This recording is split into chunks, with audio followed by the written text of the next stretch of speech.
Hello everybody, and either welcome or welcome back to my podcast. As always, if you do like this, please rate, comment, and subscribe. You can find me on iTunes, Google Play, Stitcher, SoundCloud, Spotify, and YouTube. So now we have officially entered Phase 2 of the Democratic primary process because we are now officially in debate season. Yes, it is very, very, very early in the cycle to be starting debate season, but here we are. And so I am recording this on Friday, and obviously the debates were this past Wednesday and Thursday, and I watched them in their entirety, almost. I pretty much made it through the second night. I made it all the way through the first night, which, just a brief side note here before we get into my thoughts and everything that kind of happened during the debates if you didn't watch them. Who the hell decided that these debates needed to be on a Wednesday and a Thursday from 9 p.m. Eastern Time to 11 p.m. Eastern Time? Who made this decision? It is an awful fucking decision. Because, first off, this is not the point in the primary season where your average person is sitting down and watching these debates, and they're damn sure not sitting down and watching 4 hours worth of debates over 2 nights. The only people watching this are us political weirdos who, for whatever reason, have made it our business to do this kind of thing. And for what it's worth, those of us who do this, most of us live on the East Coast, especially the journalists and the opinion writers who have to submit pieces on this kind of stuff. We all live on the East Coast. So why? Who did this? Who did this scheduling? Like, can we please, get this moved from 9 to 11 to, 8 to 10? Have mercy on those of us who have to cover this and wake up in the morning. Please? Anyway, that's just my little pet peeve on this. Because, like I said, I could understand if it was maybe later in the election cycle and there was more of, a national audience for this, but nobody else is watching this but us weirdos. And even half of you guys didn't watch this shit. That's why you're here. So that I can tell you what happened. So that you don't have to watch the, again, 4 hours of debate. Oh my god. This is just, Anyway. Total cluster. But we'll discuss that kind of after we make it past the kind of specifics of what happened in each debate. And for what it's worth, like I said, because we are talking about 4 hours worth of debate, I'm not going to get into, the minutia of what was and wasn't said. I'm going to kind of give, a broader overview and hit at least the things that I think are really, the high-level issues that were brought up, things that were said, things that weren't said, kind of the winners and losers. So, if you do not know how these debates were structured, basically, it's 20 candidates over 2 nights. 10 candidates one night, 10 candidates the second night. And these were allegedly randomly picked, although if you look at who was on night 1 versus night 2, I find that a little hard to believe because night 1 was really kind of the undercard event, and night 2 was really the main event, but I will give my thoughts on that in a little while. But let's go ahead and start with the first night, and that is the night that had most of the lesser known candidates, although Senator Warren was there, Elizabeth Warren was there. But yeah, so night 1, big winner from night 1 was Tulsi Gabbard, because Tulsi had a Ron Paul moment. Total freaking Ron Paul moment. What ended up happening is, somehow or another, I don't even entirely remember how the topic came up, but Tim Ryan was talking about how we need to stay in Afghanistan and in the Middle East in general for dumbass reasons, whatever. We gotta maintain stability, blah, blah, blah, blah, blah. It really honestly sounded like something that would come out of a Republican's mouth versus a Democrat's mouth, which was all kind of odd to me, but of course, Tulsi's big thing is being anti-war. And so she stepped up and really took the opportunity to basically, first off, just basically ended Ryan's life. Like, just kind of killed him on national television. Like, his campaign, done. Like, Tulsi just destroyed him. But she took the opportunity to make her anti-war pitch, and yeah, she did a fantastic job and really, really got a lot of attention. The next day, she was the #1 trending topic coming out of the debates, followed very closely by Cory Booker, which I don't really understand because I wasn't like super impressed by Cory in the debates. But yeah, she got a lot of press, a lot of buzz off of that.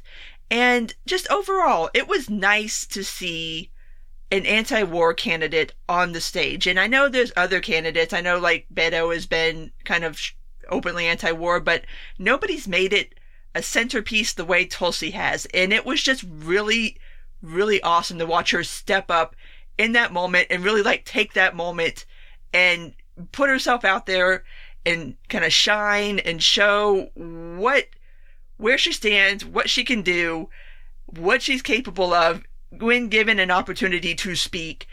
And yeah, she got a lot of press off that. So definitely the big winner there. Second winner that a lot of people, I mean, there's a lot of buzz around him now.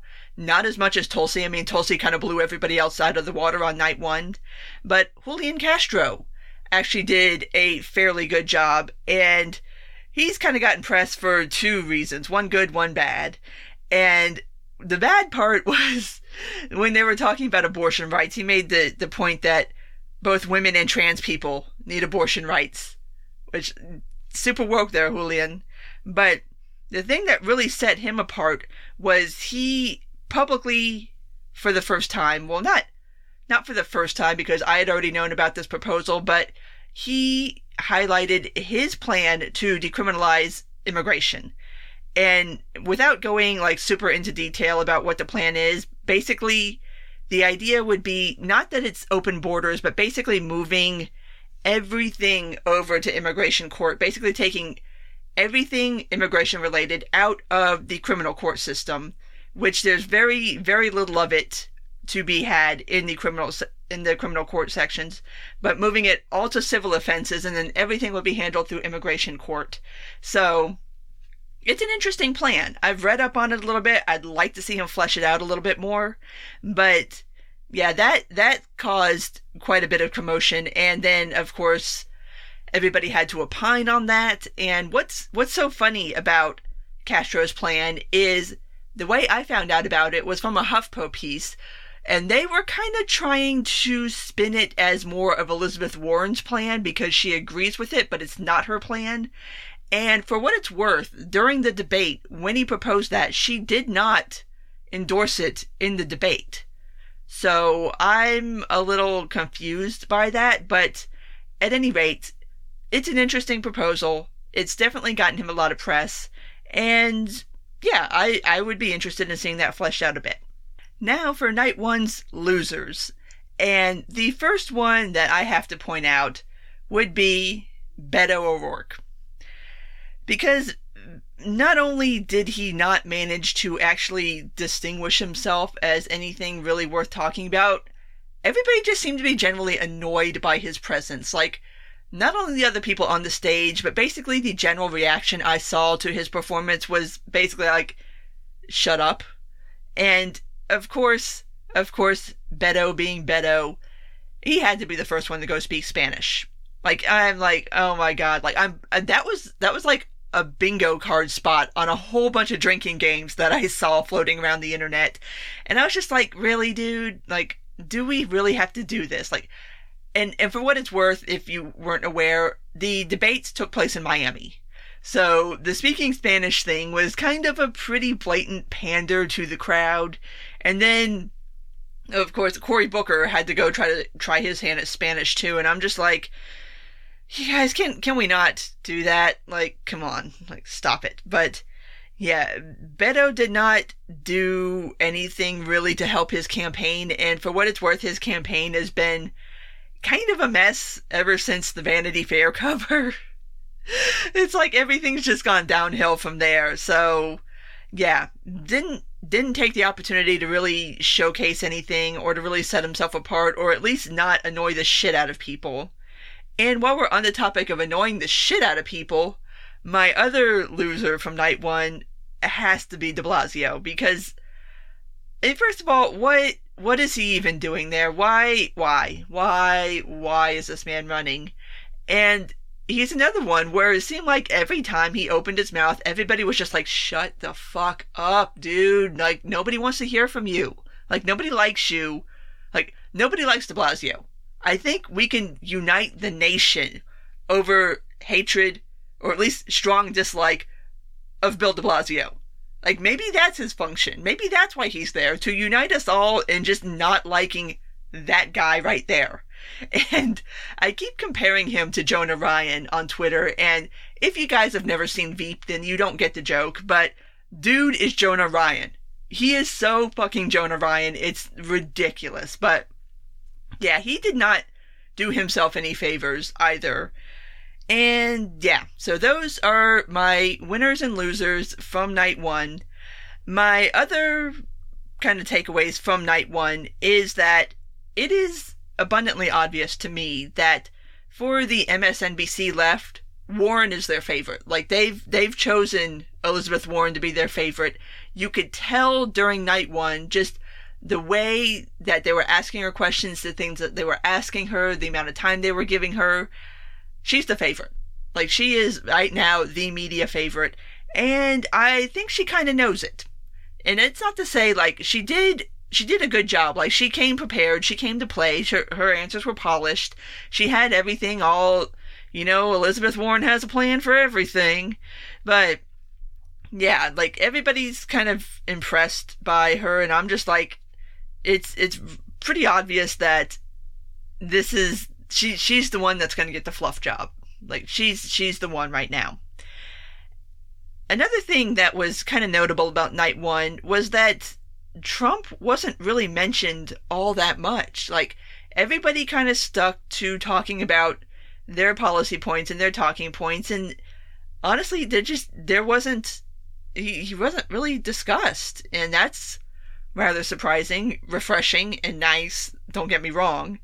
But some of the more controversial things to come out of night one is obviously Medicare for All, which became a much, much bigger issue in night two. But, of course, the discussion of Medicare for All and what this means for private insurance. But something that was floated in night one, and actually had a couple people agree with it, would be that under Medicare for All, that the government would pay for abortions. You can already see where that is going to become a talking point, and that's going to become an attack point from Trump on whatever Democrat ends up running or making it through this bizarre Hunger Games ritual that they have going on right now. But I bring that up to demonstrate, and both night one and night two really demonstrate how far left, at least in the primaries, this field is willing to go. And it's pretty damn far to the left that they are going. Like, there's not a lot of centrism to be found here over these two nights, I will be honest. It's all pretty far left. And like I said, it gets even better / worse on night two. But yeah, it was really illuminating, because that was one of the questions that I know a lot of people had going into this, was how much is this actually going to come out in primaries, in like the debates, in the primary elections? How far left are they really going to go? Like, how much is the kind of online woke social justice warrior kind of vibe going to pull the party as a whole? And these past two nights, I think, really answered the question. But moving on to night two. And night two was really considered the more prominent debate, because this is the one that had Bernie and Biden and Kamala Harris in it. It had some of the more popular kind of second tier people like Yang and Buttigieg. And I don't know where poor Kristen Gillibrand is now, but she was there too. and some other lesser known people. So this was really the one that everybody was hyped for because everybody wanted to see basically Bernie and Biden debate each other, because as it stands right now, they are the number one and number two front runners in the Democratic primary kind of polling right now, which, yes, take it for what it's worth. Polling is what it is right now, and we're ages and ages and ages away from actual Democratic primary voting, but that's where it stands right now. Biden is the front runner. Bernie is behind him. Actually, rather far behind him, depending on what polls you're looking at. Kamala is kind of hanging in there too, but yeah, that's why this one was really the one that everybody was hyped for. So, and this was also one that, by the end of it, I was rather surprised, to be honest, at my winners and losers of this debate, because it's definitely not what I was expecting. So, my big winners. First off, Pete Buttigieg, because first off, I mean, like I said, he's kind of popular second tier, but for those who weren't aware of his existence before, he came off obviously very likable, which is quite something, especially given how loud and shouty Night 2 ended up getting. Like, Mayor Pete came off seeming like a rather nice, normal guy, and some of his positions that he took were certainly more centrist than some of the other things proposed in Night 2.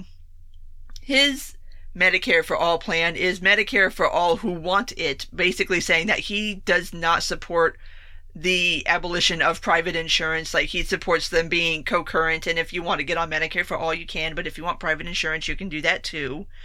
Definitely has some thoughts on immigration, especially on making a pathway to legal citizenship for people who are already here, people who are wanting to come here. So he definitely has some thoughts on that I think went over pretty well. But the one thing that Mayor Pete said that made me so very happy, he said the three words. He said, tariffs are taxes. And I was just like, Pete, yes, you said the words. Thank you. But yes, he is anti-tariff, and there were a couple of other people who were anti-tariff, but he was definitely the most prominent one. And he said it. He said the truth. Tariffs or taxes. And I saw a lot of people online, on social media, responding rather positively to Buttigieg, and kind of along those same lines of being like, well, this guy seems like a decent, normal human being, which the bar here is very low, guys. It's very low. The only thing that you really have to do is not be batshit crazy, and so many people are failing the basic test. But I think Buttigieg did a really good job of introducing himself to people who didn't already know who he was, and coming off as not an utter and complete lunatic. Which, yeah, that's the bar, guys. That's the bar. That's how low this is, and it's apparently a hard hurdle for some of these people. But my second big winner from last night is Marianne Williamson, which, if you did not watch the debates, and honestly, probably going into the debates, nobody knew who the hell this woman was. But if you woke up this morning and you checked Twitter and you were wondering, who the hell is Marianne Williamson and why is everybody talking about this woman? It's because of last night. Basically, she is one of Oprah's friends, and she is some kind of self-help kind of person. But yeah, she somehow, I'm not entirely sure how this happened, but she somehow cleared the threshold to be on stage in the DNC primary debates, and she kind of, I mean, it's weird, because she's kind of weird, but kind of weird in a good way. Like, it's so hard to explain what the hell I saw last night from Marianne Williamson, but now everybody knows who she is. So, I mean, that's a big win. And she did say some things that I think, like, she might she might be the only one who's really getting what's going on here, because she said some things about how Trump won and kind of really gave a very good explanation of how he won, and pointed out that it wasn't like he had great policies or any kind of great super plans or anything like that. He just tapped into something that is not always the nicest or most beautiful thing to tap into, but he tapped into something and he ran with it and he won. And she pointed that out. It's just like, holy shit, she might be the one who actually gets it. But yeah, I'm sure you've seen all of the memes and everybody talking and going back and pulling out tweets from her past. And so that's why everybody's talking about Marianne Williamson today, in case you were a little confused and didn't know what the hell was going on. My third winner, and it pains me to say this, but yes, Kamala had a good night. Okay, yes, she point blank lied about some stuff, and yes, she is still doing the thing where she's trying to pretend like her past isn't her past. Yeah, that's still happening. But the kind of the one moment, the buzz moment from night 2, like from night 1, the buzz moment was the Tulsi Gabbard Tim Ryan fight. The buzz moment from night 2 was Kamala Harris basically doing everything but actually walking up to Joe Biden and kicking him physically in the nuts. She went so hard on dude for the segregation stuff, for the kind of racism kind of stuff. Like, it's something that's been kind of percolating around in the news about Joe Biden's past, which we all know about Joe Biden's past because he's fucking old as dirt. Like, yes, he has a past.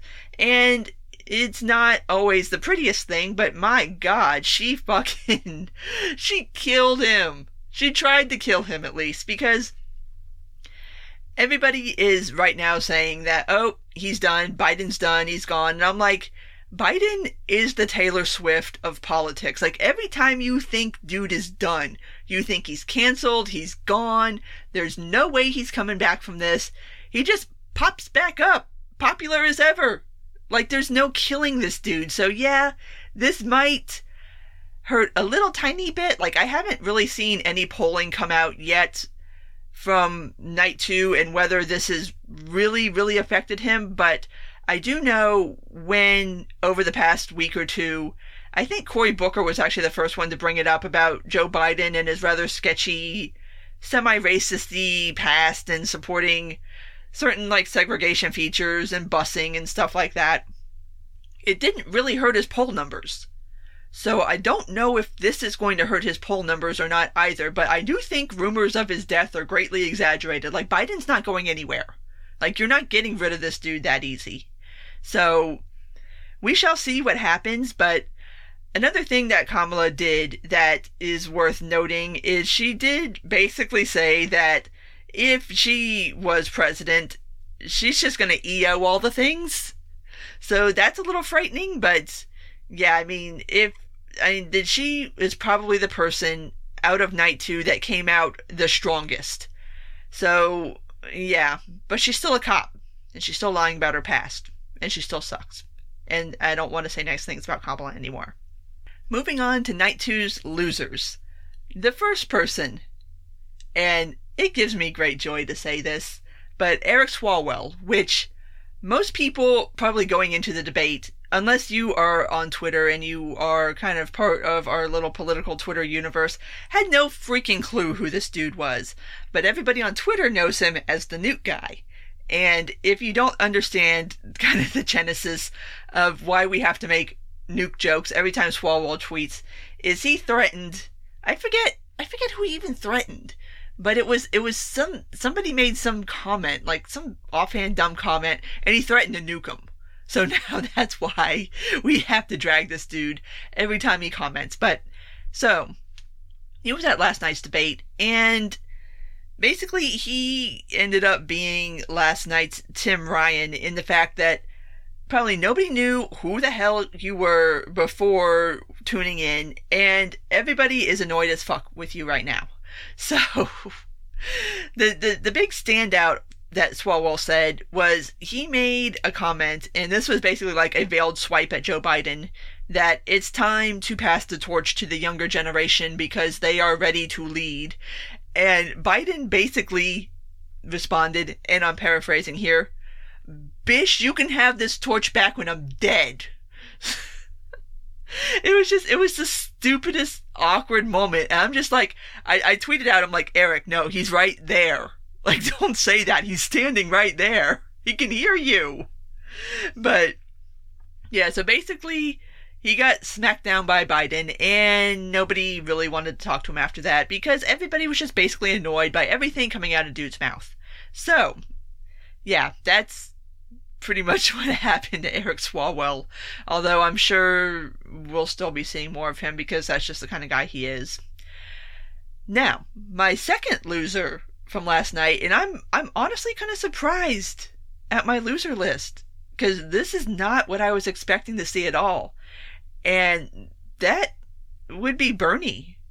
Like, Bernie did not have a very good showing last night, and it started off rough for Bernie because he got the first question, and the moderators made him admit 90 seconds into the debate they got him to say that he would raise taxes on the middle class, which is something that he has been hesitant, and in fact any candidate has been hesitant to say, although obviously anybody who can run numbers and knows math could figure that out, but they made him say it. And so it did not get any easier from there for Bernie. But I was just like, I was really genuinely surprised that it just, I mean, I guess, I don't know. Like, here's the thing with Bernie. You're not going to hear anything new or exciting come out of his mouth. Like, it's just going to be the same things he's been saying for decades. So there's nothing, I mean, it's the same shit over and over again. So I shouldn't be surprised, but I was surprised that he didn't seem to adapt to the situation and really kind of be a more dynamic person as far as like answering questions and kind of like staying with what was really going on with the debate. But like I said, he's Bernie. Like, it's his shtick is his shtick, and I guess I shouldn't really be surprised that he didn't change it up. But I mean, it didn't play well, and he didn't come off very well at all. My next loser, and I will tell you, I'll tell you what happened, and then I will tell you what else happened. My next loser is Andrew Yang. Now, here's the thing. Basically, they never talked to Andrew Yang. Like, dude got no time whatsoever. And the time that he got, he kind of screwed up, to put it politely. Like, the first question he got was basically, how are you going to fund UBI? And he kind of stumbled his way through that, and the moderators really weren't having it. Like, they were pressing him on this, like, okay, explain this. Like, how are you going to fund UBI? And so he didn't come off very well in that answer. And then we didn't hear from him for, like, ages. Like, it was just like, nobody said anything to him. Like, there was no other questions asked. He didn't interject himself. So, come to find out today, and this is something that's going to become a controversy. Like, I can already see this happening. Andrew Yang said that his mic was cut off when he was not being asked a direct question. NBC has put out a statement saying that they did not cut his mic. So, who knows? I mean, God knows there were plenty of times last night when they should have cut people's mics because it got out of control a couple of times. Like, the moderators completely lost control of the debate, and it just got loud and shouty and stupid and kind of what you would expect it to have been anyway. But yeah, there was a couple points last night where the debate got away from the moderators, and you probably could have dealt with some people getting their mics cut. But anyway, like I said, I'm sure this is going to be an ongoing controversy of whether this was just because Yang didn't speak up, or if his mic was actually cut, or what really happened there, like what really went on. But my last loser from last night, and like I said, I don't know if this is really going to hurt him or not, but I have to put him on the list, is Joe Biden, because he also did not have a very good showing, and I'm really surprised because everybody was really going into night 2 thinking that we were finally going to get the Biden-Bernie fight. Like, it was finally going to be them two duking it out, and it really wasn't. And neither man had a particularly good showing.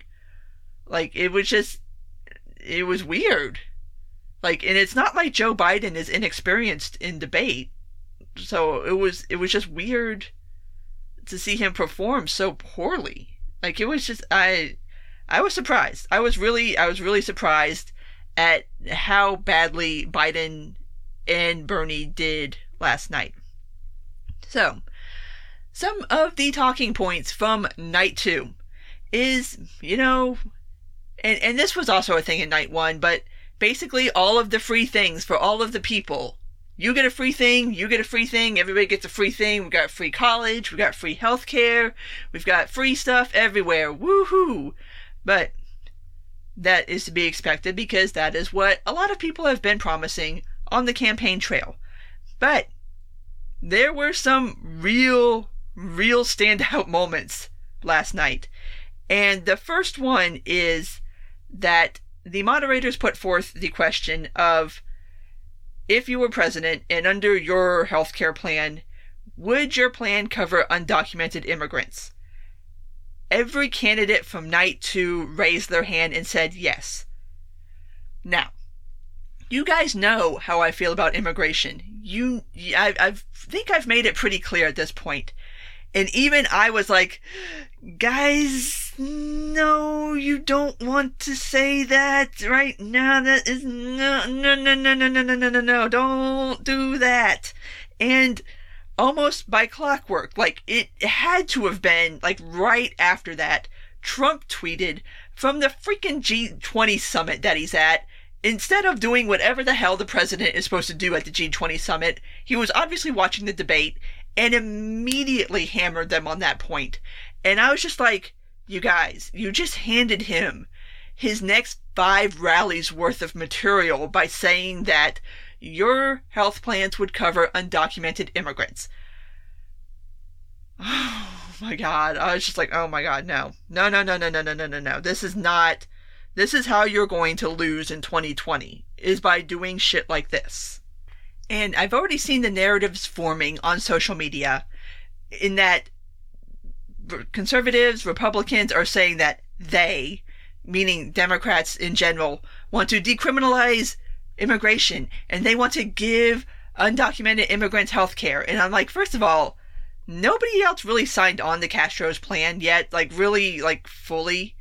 So there's that. But yeah, the putting forth the free health care, or at least government-sponsored healthcare for undocumented immigrants, was a very, very, very bad move. Don't fucking do that.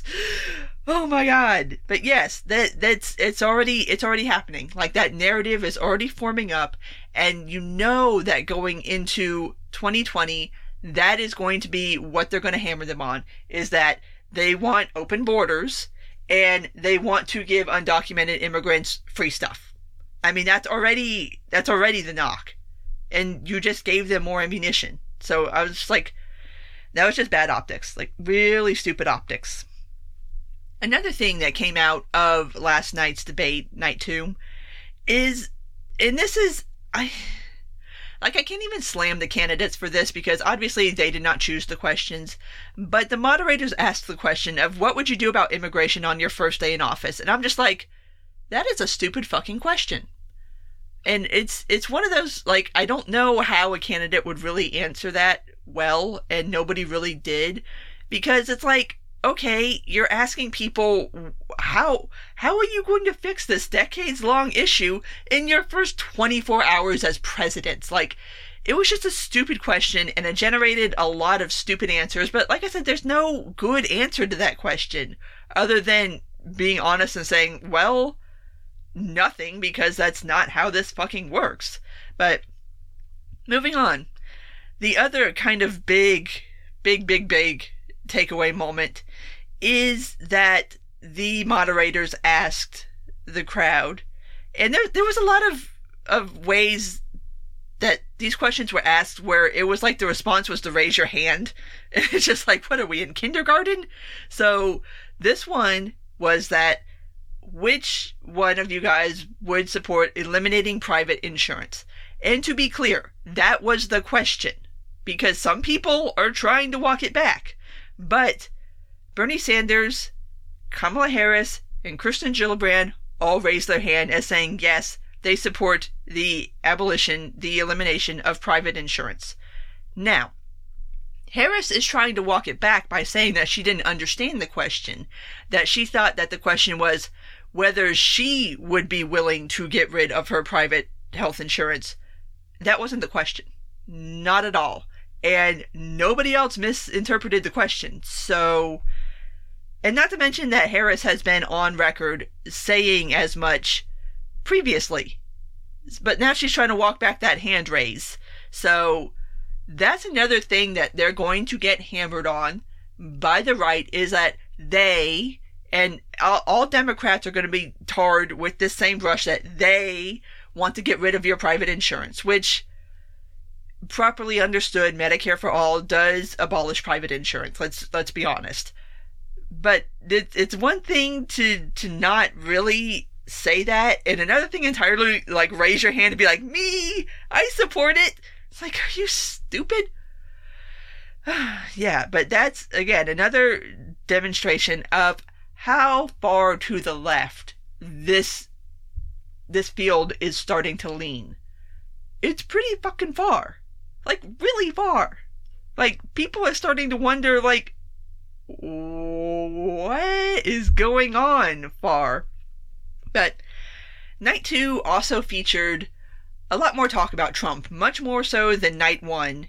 Although, I do have to say, one thing that was not brought up in either night 1, or at least I definitely do not remember it from night 1, definitely not night 2, Mueller was not mentioned, impeachment was not mentioned, the Mueller report was not mentioned, none of that, which I think is a very good thing, because I do agree with what Bernie said in his CNN town hall when he was asked about impeachment, and his answer was that if you go down that road, that is going to suck all of the air out of 2020.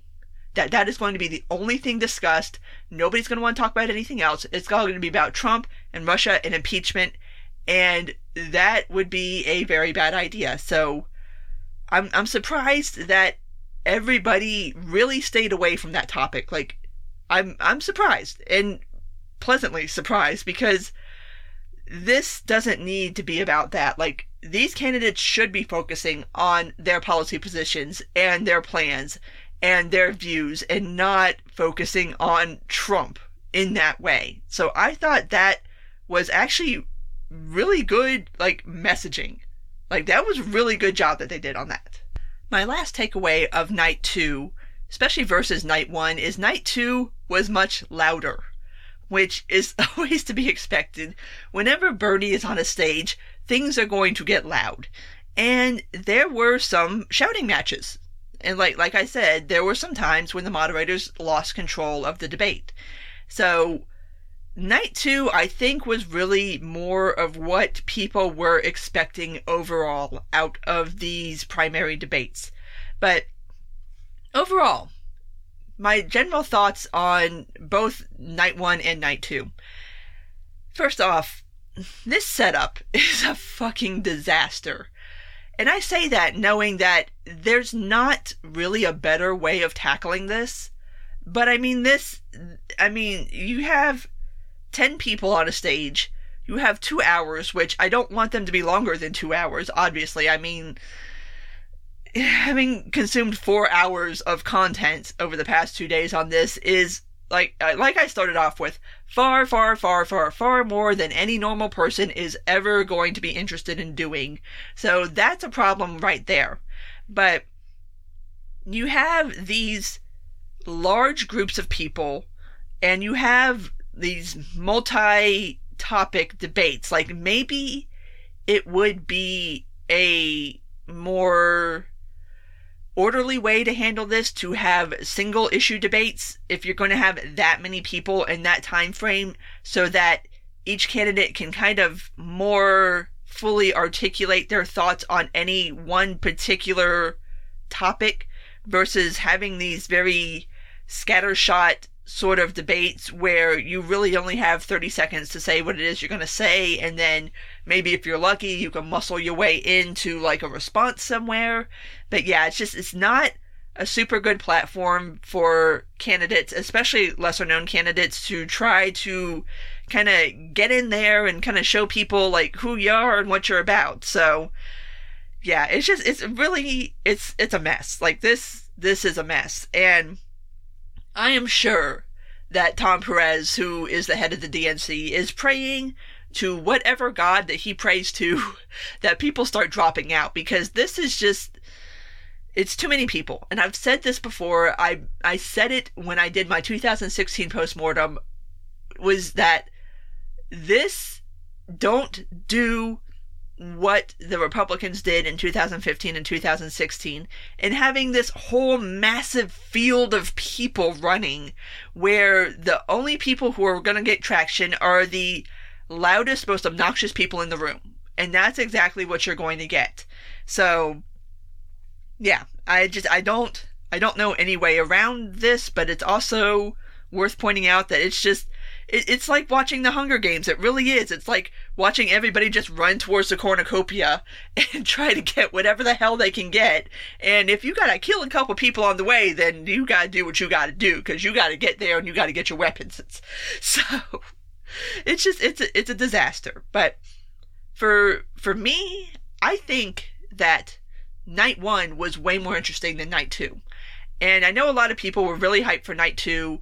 I think there was, at least I've not seen any numbers come out. I don't know if anybody has numbers yet, but just judging off of social media engagement, there were way more people watching night 2 than were watching night 1. And I think that people that didn't watch night 1 really missed out on what I feel was the better, more substantive debate. And yeah, because I mean, it was a lot of people that aren't super duper popular outside of Elizabeth Warren kind of getting out there, and seemed to me that there was more kind of policy discussion and little more substance to night 1 than there was to night 2. So yeah, that is my overall impressions of what the hell just happened over the past 2 nights. Now, we will be doing this again and again. The next debates, and it will be set up in the same fashion, it will be 2 nights, will be July 30th and 31st, which is roughly a month from now. And then the next ones after that will be September 12th and 13th.